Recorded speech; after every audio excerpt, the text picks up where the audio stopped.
एक बुजुर्ग महिला थी जो नारायण की सेवा करती थी, भगवान विष्णु की। भिक्षा मांगती थी। जो भी भिक्षा में आता था पहले भगवान को भोग लगाती थी, नारायण भगवान को, और उसके बाद खुद पाती थी, खुद ग्रहण करती थी।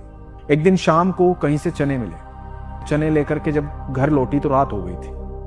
उसने कहा कि प्रभु अब रात बहुत हो गई है, सुबह भोग लगाऊंगी फिर दोनों खाएंगे। इधर रात में एक चोर घुसा है। उसने देखा कुछ पोटली में बंधा हुआ है। उसने वो पोटली चुरा ली। उसके निकलने से आवाज हुई घर में। वो बुजुर्ग महिला चिल्लाई। लोग उस चोर के पीछे भागने लगे। छिपते छिपते चोर पहुंचा संदीपनी गुरु के आश्रम में और उस आश्रम में जाकर के छिप गया। चोर ने वो पोटली वहीं छोड़ दी, चोर निकल गया। इधर जब प्रातःकाल हुई, संदीपनी गुरु जी की जो पत्नी थी वो साफ सफाई करने लगी तो उनको वो पोटली मिली। वो पोटली खोल के देखा तो उसमें चने थे। तो इधर सुदामा और कृष्ण जो हैं वो लकड़ियां बीनने जंगल में जा रहे थे।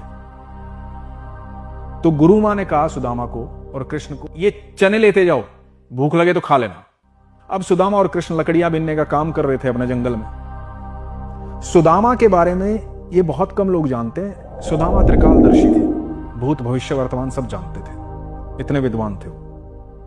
तो सुदामा के हाथ में जैसे ही पोटली आई ना, सुदामा को पता लगा कि ये पोटली जो है ये चोरी की है।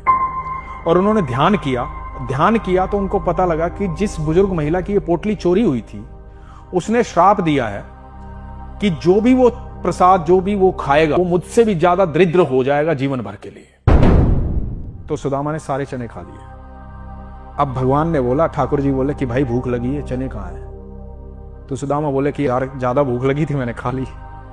क्योंकि सुदामा ने सोच लिया था कि यदि कृष्ण ने चने खा लिए तो ये तो अनंत ब्रह्मांड का रचयिता है, और अनंत ब्रह्मांड का रचयिता यदि दरिद्र हो गया तो ब्रह्मांड का क्या होगा, दुनिया का क्या होगा? क्या बात है, क्या बात है। तो ये बलिदान उसने बचपन में दे दिया था सर, अपनी मित्रता के लिए। इसीलिए जब समय आया ना तो भगवान को उसका बलिदान याद था।